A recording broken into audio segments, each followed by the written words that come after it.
Shalom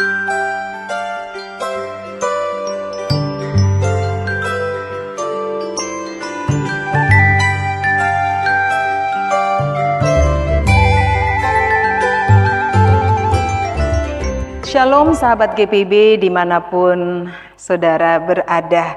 Jumpa lagi dengan saya Pendeta Divianti Maritza Uktolsea Sahilatua, Pendeta Non-Organik GPIB. Renungan kita dalam acara Morning Call pagi ini terambil dari Mazmur 119 ayat 161 sampai ayat 168. Tetapi sebelumnya mari kita bersatu di dalam doa. Bapa di surga, terima kasih untuk anugerah kehidupan yang baru pagi ini. Kami bersyukur untuk kehidupan ini dan kami hendak kembali membaca dan merenungkan sabda-Mu. Tolong kami dengan kuasa Roh Kudus agar tetap terpimpin dalam ketaatan. Demi Kristus kami berdoa. Amin. Mazmur 119 ayat 161 sampai 168. Pembesar-pembesar mengejar aku tanpa alasan, tetapi hanya terhadap firman-Mu hatiku gentar. Aku gembira atas janji-Mu seperti orang yang mendapat banyak jarahan. Aku benci dan merasa jijik terhadap dusta, tetapi Taurat-Mu kucintai. 7 kali sehari aku memuji-muji Engkau karena hukum-hukum-Mu yang adil. Besarlah damai sejahtera bagi orang-orang yang mencintai Taurat-Mu. Tidak ada batu sandungan bagi mereka. Aku berharap pada karya keselamatan-Mu ya Tuhan, dan aku melakukan perintah-perintah-Mu. Aku berpegang pada peringatan-peringatan-Mu, dan aku amat mencintainya. Aku berpegang pada titah-titah-Mu dan peringatan-peringatan-Mu, sebab seluruh hidupku terbuka di hadapan-Mu. Demikianlah firman Tuhan. Yang berbahagia adalah setiap orang yang mendengar dan melakukannya. Terpujilah Kristus. Haleluya. Sahabat GPIB yang dikasihi Tuhan, ayat penekanan kita dalam renungan pagi ini terambil dari ayat ke-165 yang berkata, besarlah damai sejahtera bagi orang-orang yang mencintai Taurat-Mu, dan tidak ada batu sandungan bagi mereka. Setiap orang menginginkan damai sejahtera, tetapi apa yang kita lakukan dalam upaya untuk dapat menikmati damai itu? Damai sejahtera tidak datang karena hidup tanpa masalah, tetapi karena hidup yang dituntun oleh firman Tuhan.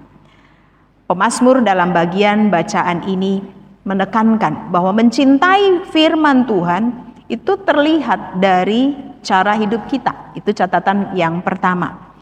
Cinta terhadap firman Tuhan berarti terus-menerus membuat keputusan untuk melakukan apa yang kita tahu Tuhan kehendaki.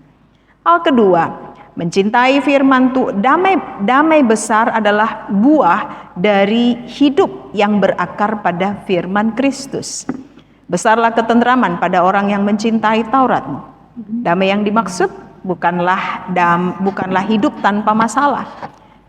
Bukanlah situasi yang selalu nyaman. Kita ingat situasi Maria dan Yusuf ketika akan melahirkan Yesus. Bahkan setelah kelahiran Yesus pun mereka dikejar-kejar. Tetapi terletak pada hati yang stabil dalam menghadapi masalah. Bahkan jiwa yang tidak mudah runtuh walaupun dihantam berbagai persoalan. Tuhan Yesus berkata, damai sejahtera kutinggalkan bagimu, bukan seperti yang diberikan oleh dunia. Firman Tuhan itu datang ke dalam dunia supaya manusia memiliki damai yang tidak tergantung pada keadaan. Dan itu membawa kita pada keputusan untuk terus-menerus membuat komitmen untuk tidak menyerahkan damai sejahtera kita pada masalah-masalah yang kita hadapi, tetapi pada keyakinan bahwa selama kita taat kepada firman Tuhan, Tuhan akan tetap menuntun kita melewati lembah persoalan, mengatasi ketakutan, kekhawatiran, dan persoalan-persoalan kita. Catatan ketiga, firman Tuhan menjaga kita dari batu sandungan dalam menyongsong tahun yang baru. Di ayat 165b sampai 168 dikatakan tidak ada batu sandungan bagi mereka. Salah satu masalah utama penyebab kita tersandung bukan karena Tuhan tidak setia terhadap janjinya, tetapi karena kita yang tidak mentaati firman-Nya, karena dosa, karena keterbatasan, karena kekhawatiran. Tetapi pagi ini kita diingatkan kembali untuk kembali kepada sang sumber, yaitu firman Tuhan. Seorang pilot mengatakan, kecelakaan seringkali terjadi bukan karena badai, tetapi karena pilot tidak mengikuti instrumen.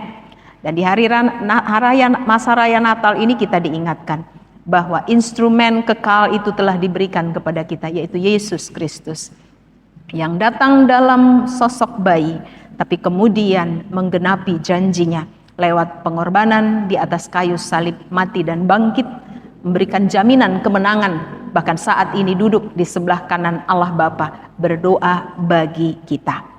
Mengakhiri renungan ini kita diingatkan bahwa dalam sesaat lagi, kurang lebih 3 hari lagi kita akan mengakhiri tahun 2025 ini.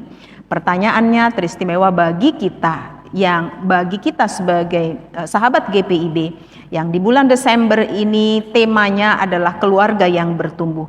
Pertanyaannya bukan apakah yang sudah kita capai sebagai pribadi atau keluarga di sepanjang tahun ini, walaupun itu pertanyaan yang tidak sepenuhnya salah, tapi yang terutama adalah bagaimana melalui tiap peristiwa setiap pribadi dan setiap anggota keluarga telah diubahkan oleh Tuhan menjadi makin serupa dengan Kristus karena ketaatan kepada firman Tuhan. Dan kalau kita taat kepada firman Tuhan, kita mencintainya, maka cara hidup kita berubah, cara berpikir kita berubah, dan cara kita memandang masa depan pun berubah. Sebab besarlah ketentraman bagi orang yang mencintai Taurat Tuhan. Damai itu nyata di dalam Kristus Yesus. Kiranya setiap keluarga GPIB menjadi keluarga yang bertumbuh karena mencintai firman Tuhan. Demikianlah renungan kita pagi ini, kiranya menjadi berkat bagi kita sekalian. Mari kita berdoa. Bapa di surga, Bapa dalam nama Tuhan Yesus, bagimulah segala hormat, puji dan kemuliaan, karena firman-Mu yang mengingatkan kami kembali. Besarlah damai sejahtera bagi orang yang mencintai Taurat-Mu, dan tidak ada batu sandungan bagi mereka. Kami bersyukur karena firman-Mu kembali mengingatkan kami untuk tetap fokus pada firman-Mu, supaya kami terpelihara dalam damai sejahtera Tuhan. Kau memberkati seluruh keluarga besar, sahabat GPIB dimanapun kami berada.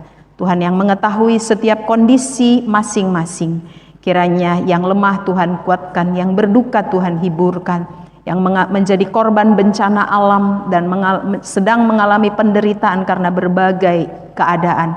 Kiranya Tuhan hiburkan dan Tuhan kuatkan. Kami berdoa dan menyerahkan hari-hari hidup kami untuk tetap terpelihara dalam kasih setia Tuhan.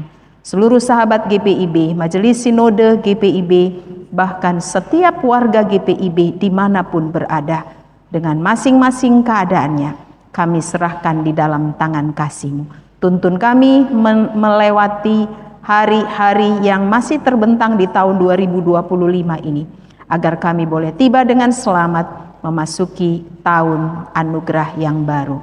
Ini doa syukur yang kami naikkan kepadamu hanya dalam nama Yesus, Tuhan dan Juru Selamat kami yang hidup. Amin. Demikianlah perjumpaan kita pagi ini dalam acara Morning Call GPIB. Tuhan memberkati saudara.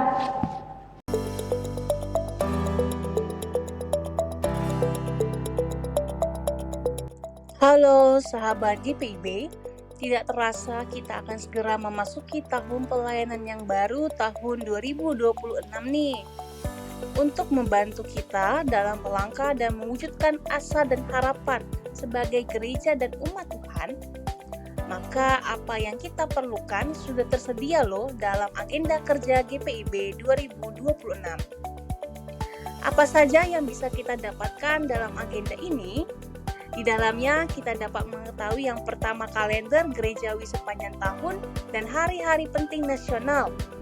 Kedua, simbol-simbol liturgi GPIB dan pemaknaannya.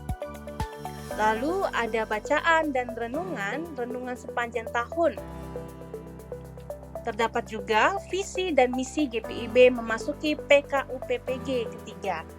Dan masih banyak lagi. Nah, sahabat GPIB sudah bisa mendapatkannya dengan membeli seharga Rp70.000 per buku agenda. Yuk kita pesan sekarang agenda kerja 2026 GPIB di call center Biro Penerbitan GPIB sebagai berikut. Yuk pesan sekarang. Sekian informasi dari kami. Tuhan Yesus memberkati.